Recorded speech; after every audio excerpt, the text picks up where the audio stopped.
जय गौ माता जय गोपाल।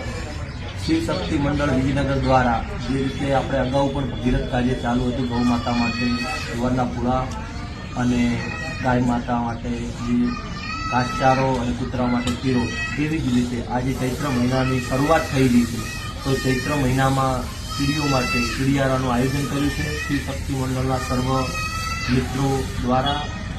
ચૈત્ર મહિનો એટલે એવો મહિનો છે કે કીડીઓ માટે સમગ્ર એક વર્ષનું અનાજ ભંડોળ ભેગો કરવા માટેનો મહિનો એટલે ચૈત્ર મહિનો।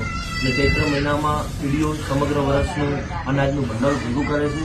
સર્વ સનાતન ધર્મ જનતાને જણાવવાનું કે ચૈત્ર મહિનામાં તમે પણ તમારા ગ્રુપ દ્વારા એક આવું કીડિયારાનું આયોજન કરી અને વિતરણ કરો અને એક આ ભગીરથ અને સેવાના કાર્યમાં જોડો અને સનાતન ધર્મની જે સેવા સાથે જોડાયેલી હિન્દુ સંસ્કૃતિ છે તેને જાળવી રાખો તેવી સર્વ જનતા મિત્રોને જણાવવાનું। અને આવી રીતે તમે પણ જે રીતે અમે આયોજન કર્યું છે ખાલી બોટલો, દળેલી ખાંડ, બાજરીનો લોટ અને સાથે તલ અને થોડું તેલ નોર્મલ નાખી અને અમે કીડિયારાનું સરસ આયોજન કર્યું છે અને અત્યારે બનાવી અને એનું સાંજે પછી સમગ્ર જ્યાં કીડીઓ છે ત્યાં વિતરણ કરવામાં આવે છે। તો આવું કાર્ય તમે પણ તમારા નજીકમાં કરો તેવી સર્વે